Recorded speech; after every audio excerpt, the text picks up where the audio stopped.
The team consisted of Jesse Natale, Matt Elam, and myself, Scott Mortensen. We were commissioned by the international nonprofit group Intensive Heart Ventures to travel to Thailand and evaluate an orphanage they supported there called the House of Miracles. Now, Thai culture is deep and friendly, but it took us a few days for the culture shock and our own ethnocentrism to fade. Our first mission was to assess the need. Specifically, what was the current condition of youth in Thailand? Were basic needs being met, like food, shelter, and education? Was there freedom from oppression, opportunity for growth, and community support? So we hit the city dead on. There was no shortage of brothels, bars, or massage parlors, or young boys and girls to fill them up with. And from Pattaya Beach to Bangkok, we quickly found that our cameras were not welcome. So we concealed them. 400 US? Yeah. To have sex with a 12-year-old? I have input room. What about businessmen that come here? Do they go for like little boys? They do, huh? Isn't that sick? Let's go, look. It took me a while to figure out why this young man was smiling. US and European dollars keep him alive, keep him fed, provide him with a decent wage and a roof over his head. Even if it means working as a prostitute and dressing up as a woman every night the tourists are in town. Young girl, $400. $400, how young? 14.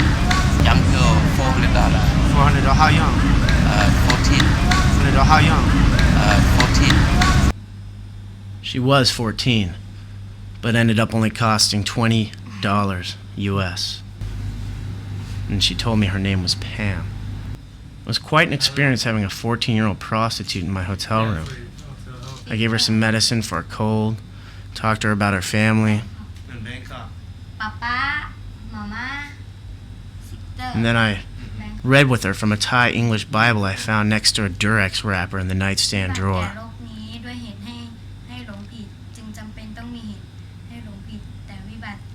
You can go now. That's all.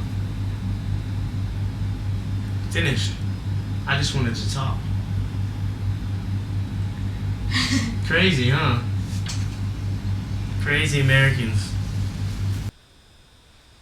I'm 100% positive that Pam does not enjoy her life as a prostitute. After the cities, it was off to the Golden Triangle in northern Thailand, the largest exporter of opium in the world. This is Pino and Tony. Tony speaks Thai and English, so he's going to help us out with some questions. With our translator and guide, we visited a tiny village that is typical of this region. Many of the people here are too poor to afford doctors. Bronchitis, strep throat, hepatitis are often treated with opium, as it is a powerful barbiturate.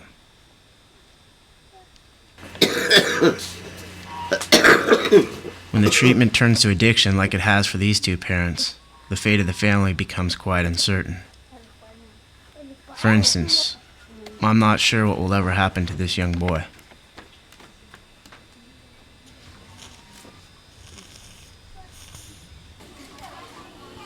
Our second mission was back at the orphanage. This is Boone. We were supposed to determine the good, find out how efficiently the orphanage was using their funds, and how were these children recovering from the abuses of their former lives. We found that each of these faces has a story. One has a father who stepped on a landmine. Another has a father who was killed in a drug war. Some have sisters who were sold by the village chief into prostitution. Now they have schooling, food, clothing, and a family unlike one they've ever had.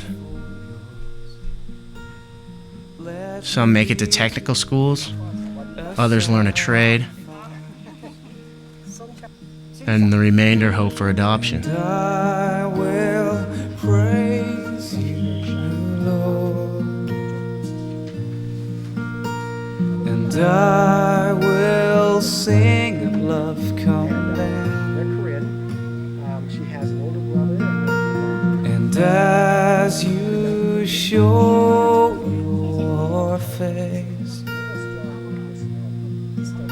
will see your glory here.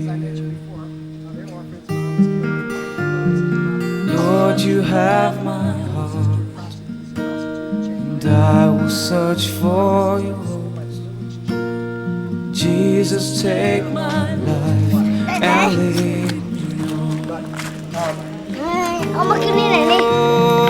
Lord, you have my heart, He's a smart little boy.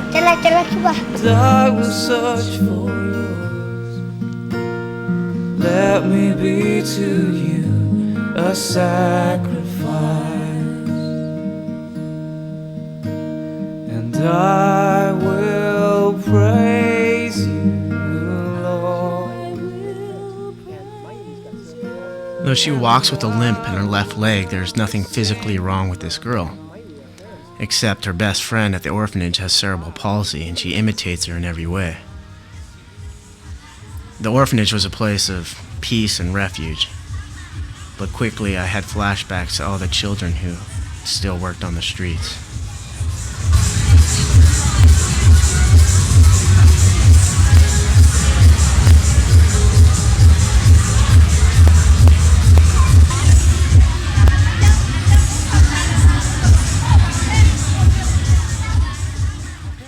Ron Miller is the director of the House of Miracles.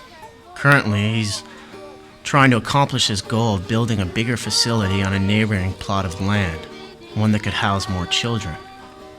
It's my recommendation that Intensive Heart Ventures helps him find the funds to accomplish this goal, because the need is great, and so is the good. I found that these smiling faces stem from truly beautiful cores, children made complete inside and out. And though I searched for the residue of their turbulent pasts, I could find nothing. One father, for instance, sold his children to Ron for $2 apiece because he needed the money and the time for his opium addiction and refused to care for them any longer. So it follows that for these orphans, some amount of bitterness or rejection or even hatred is warranted. But somehow, without exception, they seem to have been healed from the psychological scars of their past. And I don't understand how this is possible. My only explanation is that it truly is a house of miracles.